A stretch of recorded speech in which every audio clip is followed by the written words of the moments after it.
অশ্লীল সময়ের নায়িকা হিসেবে পরিচিত মুনমুন বলেছেন, আমাকে সবাই অশ্লীলতার সময়ের নায়িকা বলে থাকলেও বিষয়টি ঠিক না। আমি 2003 সালে চলচ্চিত্র থেকে বিদায় নিয়েছিলাম। তখন অশ্লীলতা বলে কিছু ছিল না। আমি চলচ্চিত্র থেকে বিদায় নেয়ার পর মূলত শুরু হয় অশ্লীলতা। আমি সংসার জীবনের জন্য অনেকদিন অভিনয় থেকে বিরত ছিলাম। দীর্ঘদিন পর আবারও নাগিন হয়ে ফিরেছেন মুনমুন। ছবির নাম দুই রাজকন্যা। এরই মধ্যে এ ছবির প্রথম ধাপের কাজ শেষ হয়েছে। 1996 সালে প্রয়াত গুণী নির্মাতা এহতেশামের মৌমাছি ছবি দিয়ে চলচ্চিত্রে ক্যারিয়ার শুরু করে টানা 80টিরও বেশি ছবিতে কাজ করেছেন তিনি। এর মধ্যে অধিকাংশ ছবি সুপারহিট হয়।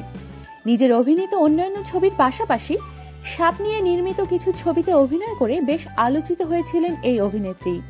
বিষে ভরা নাগিন, বিষাক্ত নাগিন, দুই নাগিন ছবিগুলোতে তাকে এমন চরিত্রে দেখেছেন দর্শক।